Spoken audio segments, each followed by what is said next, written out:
Hello guys, good morning. Ito na yung nakaraan nating project guys, yung ginawa nating katilyo. Yan.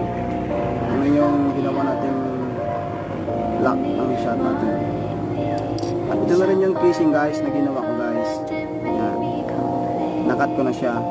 Bubuuin na lang natin guys. Ano mo nating ilalaki guys ito sa loob para sigurado hindi tayo magkamali. Ganito yun guys, oh. May